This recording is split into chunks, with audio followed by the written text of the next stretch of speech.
Let's look at a feminist's guide to raising boys. Good evening, everyone, and welcome to this episode of Heiser Says. Welcome to all my new subscribers, and thanks for joining to watch the new content I'm producing. Tonight, I thought we'd look at something a bit different. A feminist guide to raising boys. I've got my water, got my stein of coffee, and I'm ready to get into this. Let's have a look. Before I became a mother, I thought my feminism was a battle fought and won. But having 3 sons has challenged everything. I kind of want to stop there after reading just that.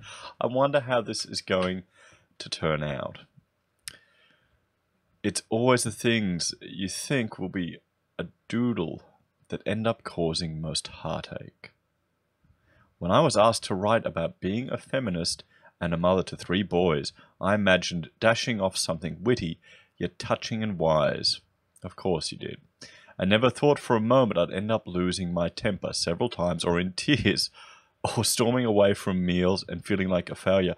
All of these things, losing my temper,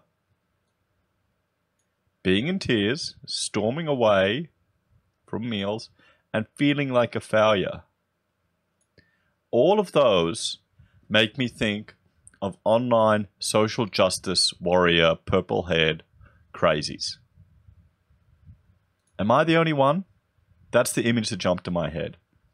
Let me know what you think in the comments, everyone. How do you raise boys? Well, you need a husband. You need a father. A father has a big part in raising boys. And, you know, fatherlessness is a well-known issue in a lot of communities. It's that simple.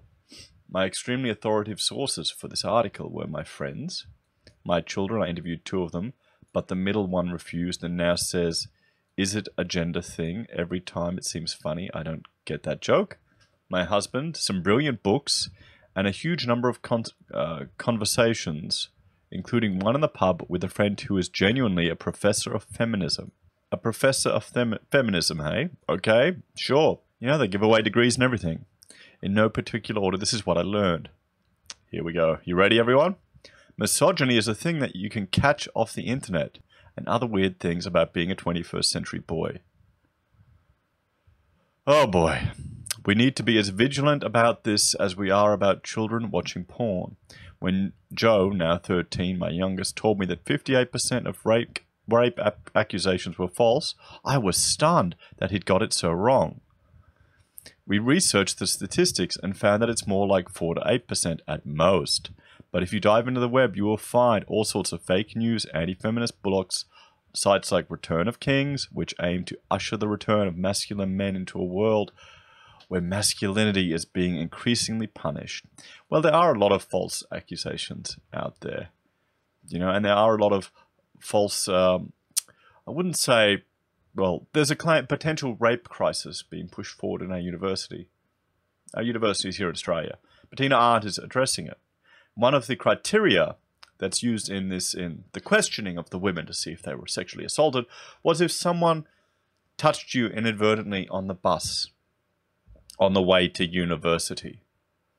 So I don't really feel very confident in any statistics feminists are pushing forward at all, and I don't think I'm alone. With stories about how jealous feminists put hardworking Formula One grid girls out of jobs. Well, yeah, that's true. They do. They do. Here, knowledge is power. Don't pretend these platforms don't exist. Talk about them. Fact check them. Yes, but that's true. That's the true fact. How are you addressing that? You haven't mentioned that. I've been a feminist all my life, but having children was the first time I fully understood what it was for. In the 1970s, from my child eye's point of view, it seemed pretty much agreed that boys and girls were essentially the same. It was just society that turned us into boys and girls. I don't know if that was pretty much agreed. I don't think that was ever pretty much agreed. Maybe in your little bubble. Maybe in your little bubble. Simone de Beauvoir had said, "One is not born a woman, but rather becomes a woman." And the whole planet had nodded in agreement. And everyone clapped. So the whole statement, just stepping away. You know how you see these memes everywhere? Like my 5-year-old came into, the office and said such and such, and then everyone clapped or the whole train clapped. Is this actually a meme? Is she referencing a meme that the whole planet had nodded in agreement that this is a meme? This isn't real. Do they know any different? As a teenager and self-proclaimed militant feminist, oh boy, it was simple to fight the patriarchy. Sure. I just had to pick fights with my father. Oh, yeah, wow, this is enlightening. You're such a unique individual, just like all the other unique individuals. At university, I read and understood whole paragraphs of Elwyn Showalt and Torin Mao. In the early years of my career in journalism, being a woman was no break on being able to work as late, be paid as little, and drink as much as any of the male reporters I knew. Okay? Then I had 3 sons. Then I had sons. It may sound naive, but I hadn't really thought about how that would work. Yeah, well, naivety and feminism seem to be odd bedfellows that are always together. I had a vague plan that my husband Mike and I would divide the labor, and that it would be equal and fair. Yeah, let's see how that happened. That I would raise a bunch of loving, equal opportunity children, and then my life would more or less carry on as before. Feel free to snigger, I deserve it. Yeah, very naive. Very naive. It changes your whole life, having kids. And it should. It really should, because it puts everything in perspective. But he had a job and I was a freelancer. Funny that. Wow. Wait, aren't you a feminist fighting the patriarchy, and yet you were dependent on your husband? He had the steady income. You were freelancing. No comment. There was no question about whose work would take priority. No matter how much Mike pitched in, the day-to-day reality was me, at home, trying to hold back a tsunami of washing up and laundry and mess and boys and nappies and Lego. There wasn't whose work would take priority. Yeah, his did, because he was bringing in the money. So you were staying at home being a housewife. What's wrong with that? There's nothing wrong with that at all. It probably was actually really good that you had the opportunity. That you were empowered enough to have the opportunity to work in this arrangement. That was good. Some people don't have it. You're very lucky, very privileged. I love being at home with the boys. Fantastic. That's great. But this was not what I'd expected, and at times I felt caged and desperate. Yes, it's a part of life. Honestly, it's learning how to adjust with circumstances when life isn't the fantasy that you think it will be in your youth. In all my years of blithely touting feminism, I had understood it only in an abstract way. Now I got it. Understood that because I was the one with the womb and the mammary glands, I'll be the one carrying the children and then feeding them. Wow!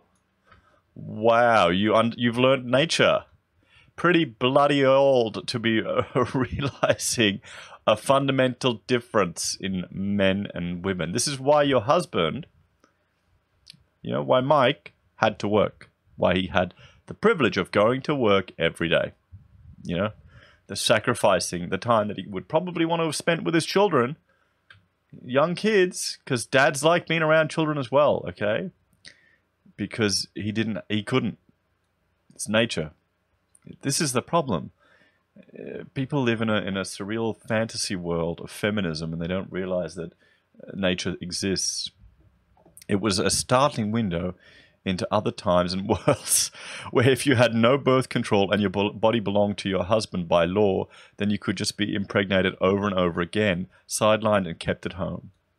Okay, so, oh wow. See, this is the feminist fantasy right here that they believe in the past, that your husband owns your body and can just pregnate you over and over again, and you're just kept at home because, and otherwise you'd be like, women in history would have been creating epic businesses and doing all these wonderful achievements, but no.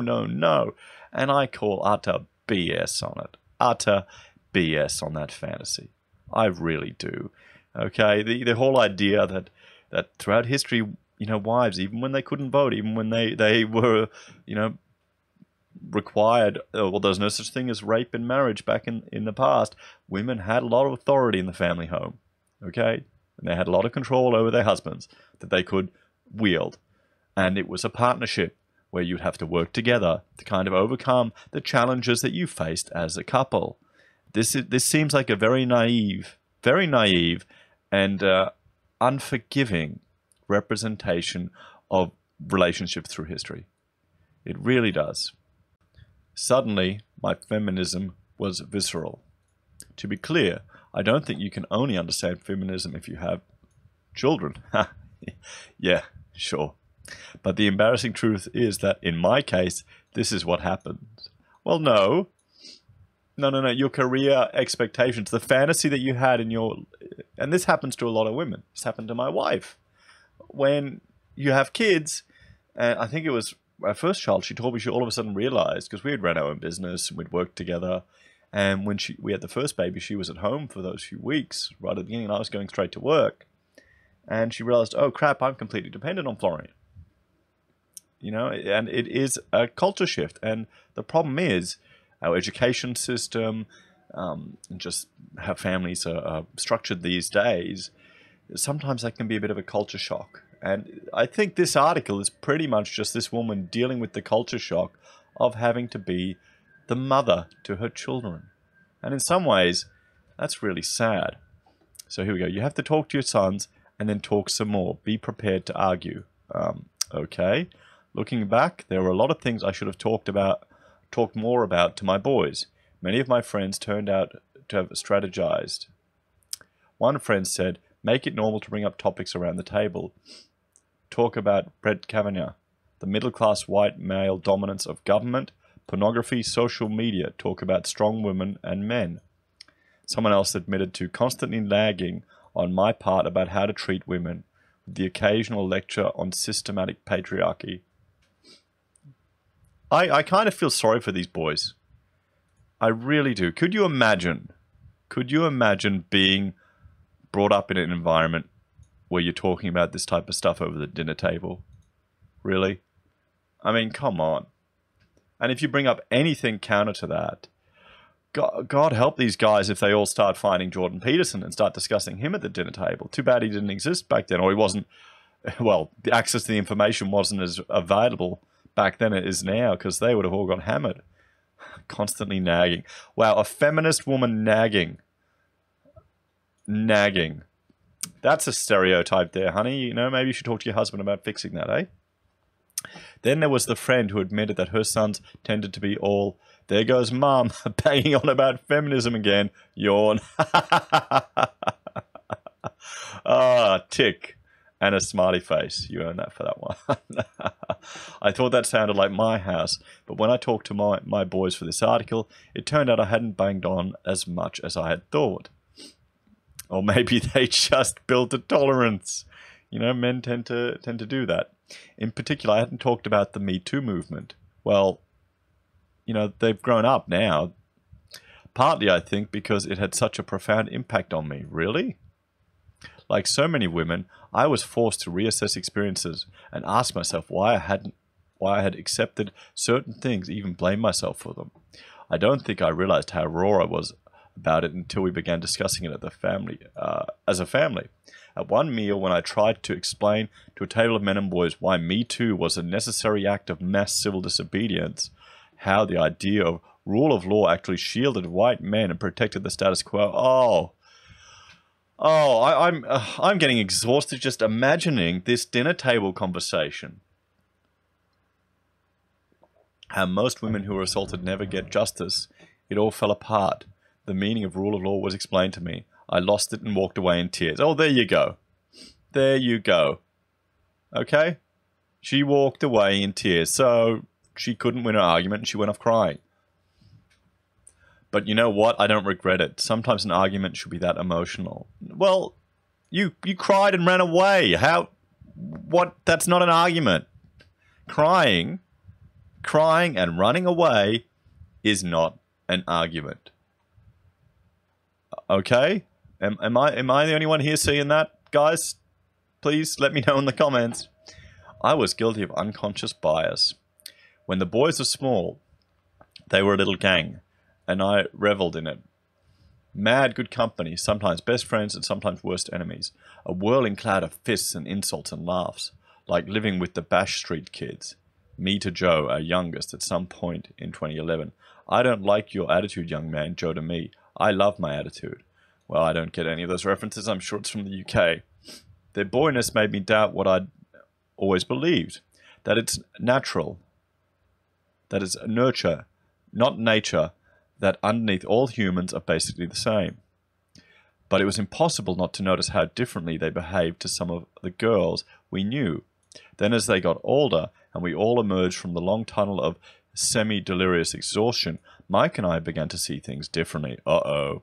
We watched a BBC program, about girls' toys and boys' toys. The producers dressed little boys up in girls' clothes and vice versa, then got unsuspecting members of the public to play with them and watched as they merrily handed robots and mass toys to little boys and cuddly toys and dolls to little girls. Yes, she's going on about this garbage. I recognized how guilty I'd been of doing the same thing. I'd betrayed the bloody sisterhood, and I hadn't even noticed. Okay, so I'm going to add a little just personal anecdote here. This may shock you guys, but I don't really believe in the necessity for feminism. Okay, I wouldn't consider myself a feminist. I would believe merit-based equality, but there's some fundamental biological differences between the genders, and you kind of work shit out as a couple when you're going along.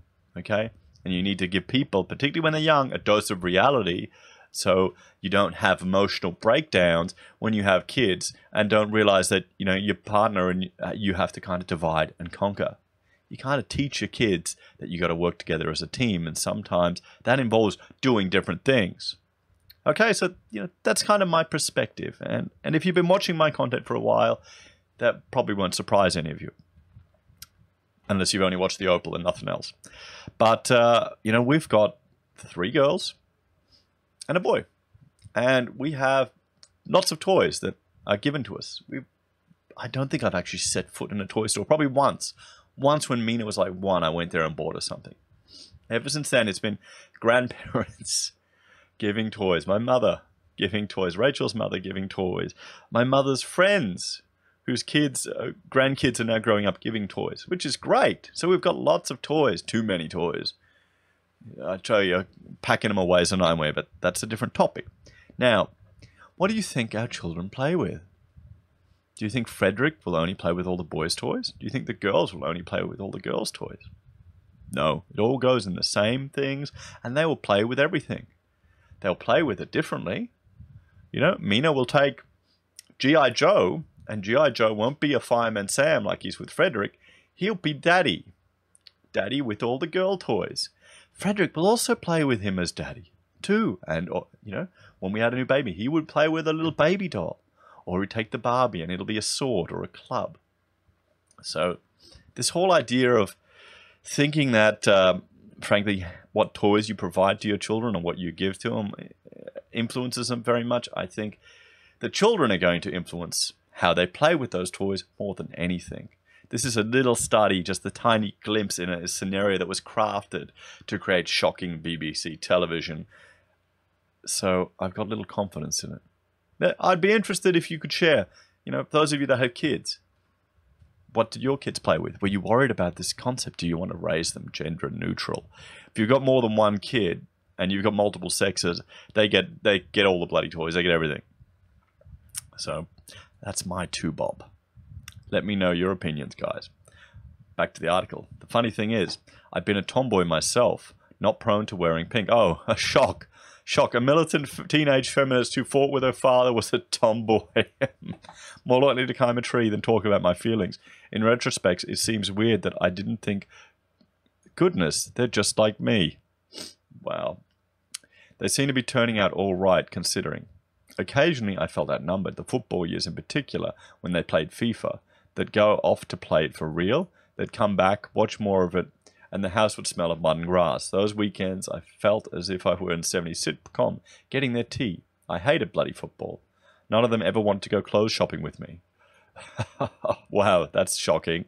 And they absolutely weren't up for rom-com on a rainy Sunday afternoon either. Okay.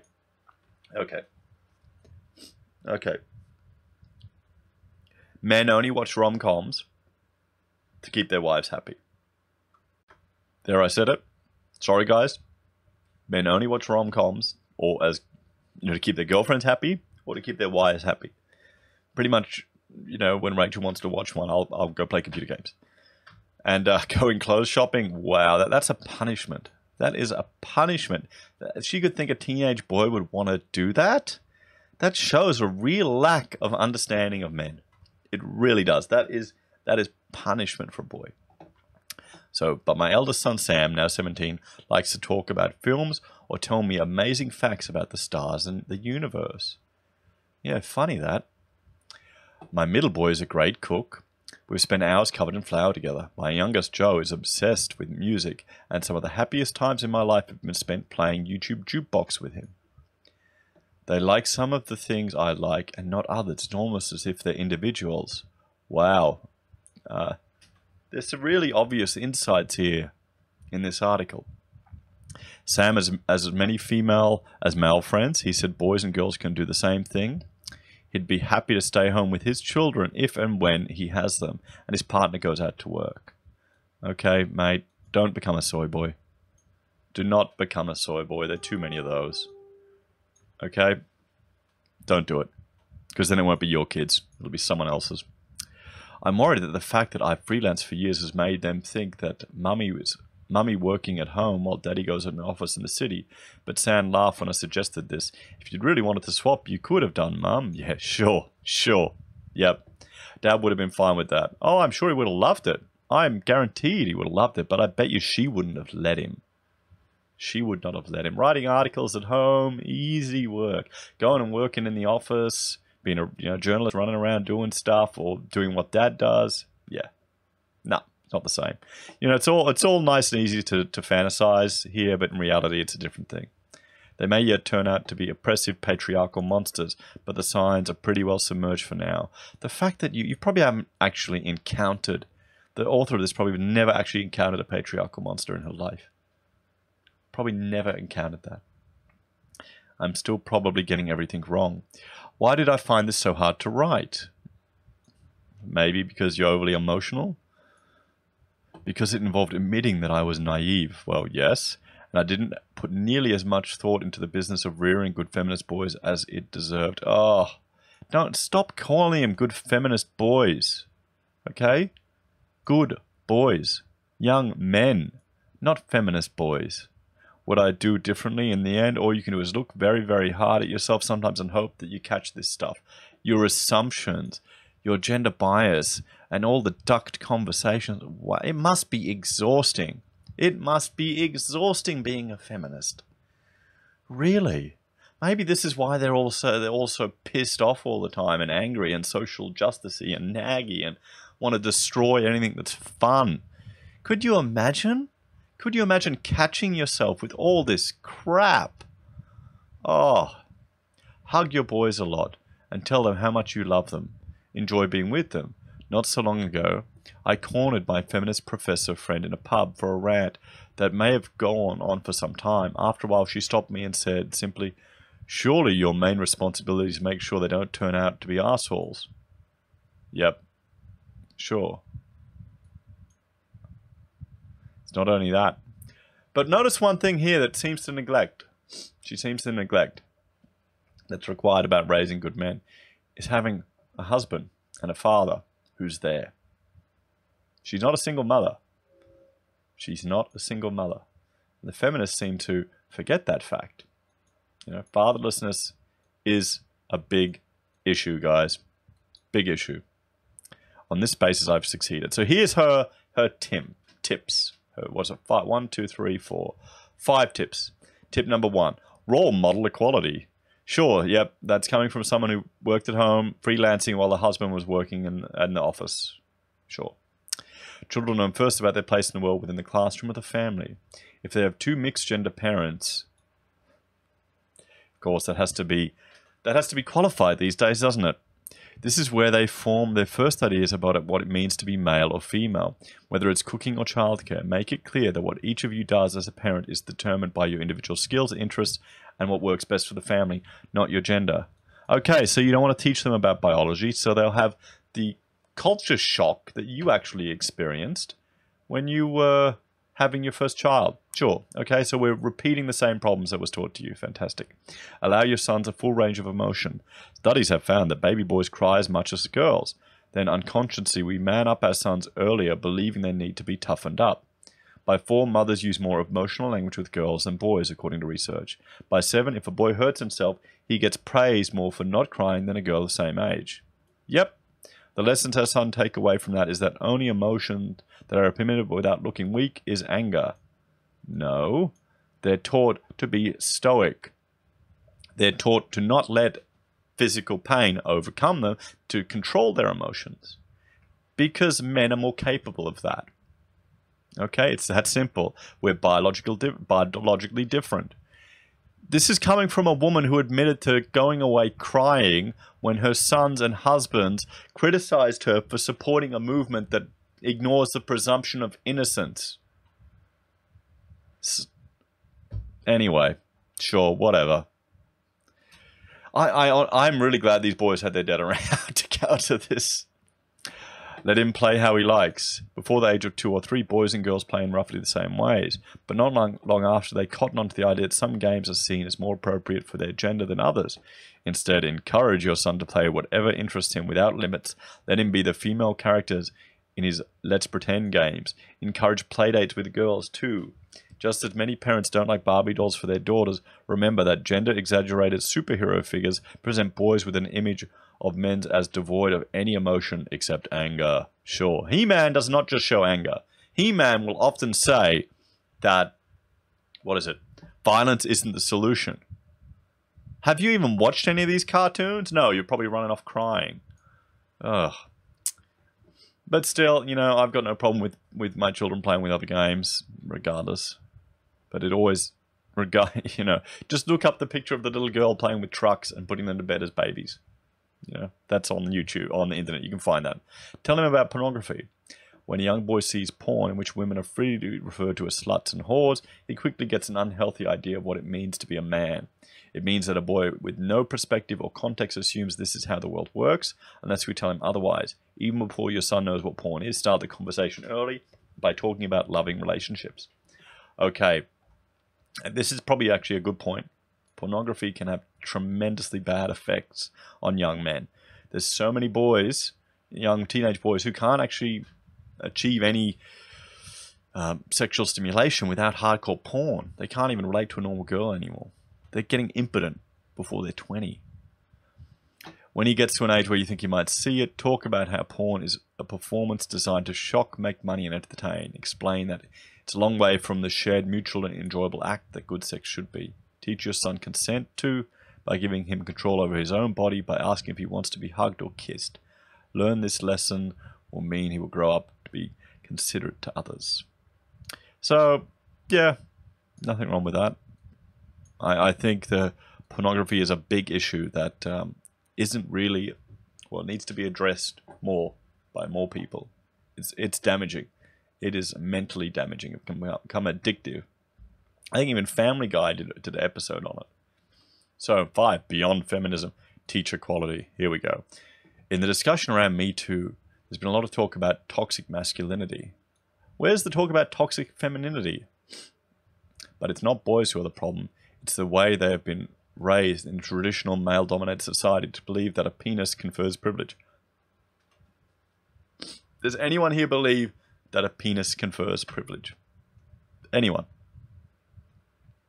I would say being male has an element of responsibility and expectations from society. That if you don't fulfill them, you'll be cast aside. You'll be thrown aside. That's different to privilege.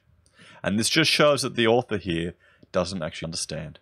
She has had the privilege. She has had the privilege of being able to stay home or spending time with her children while her husband worked, while she did her little freelance things and struggled to write an article about her own raising her own children. That's what it tells me there. Teach your sons that equality is as good for boys as it is for girls. No, don't. Teach them that society should be based on merit, not equality. That equality is a dangerous thing. Equality leads to socialism. Socialism leads to death. Okay? Once you remove merit-based achievement and weaken your civilization, it just goes downhill from there. And we shouldn't be teaching this to our sons. Not the future leaders. They want it both ways. They really do. They want the privilege and they want extra perks. It allows both to reach their potential without limits being imposed on how they think. No, you need to teach them about reality. Make it a family value that everyone they meet is worthy of dignity and courtesy, whatever their sexual identity. Yeah, okay, cool. That's got really nothing to do with this. That's just called having manners. Really. So, guys, and then monitoring the comments, moderating comments on this. So, you know what you will have to do. I'll put a link to this article. Everyone, jump on Dissenter and leave your feedback there. Gab Dissenter. And maybe share it here in the comments, like Sargon is suggesting. Guys, let me know what you think. What do you think about this, the feminist rules for raising a son? I think it's actually quite interesting to see really an insight into a woman who's struggled with the realization of what it means to be a mother and not appreciating the privileges that she actually had in being a mother, and putting together an article that really doesn't bring anything to the conversation except sharing her own perspectives and her own struggles. For me, it really frames where all these crazy whack job feminists online are going to end up being one day. Anyway, thanks for joining me for this episode. Please like, share, and subscribe. Ding the bell to see my daily updates, and I'm going to keep trying to do 2 videos a day in the month of March. See how I go. Guys, take care, and I'll see you tomorrow. Bye for now.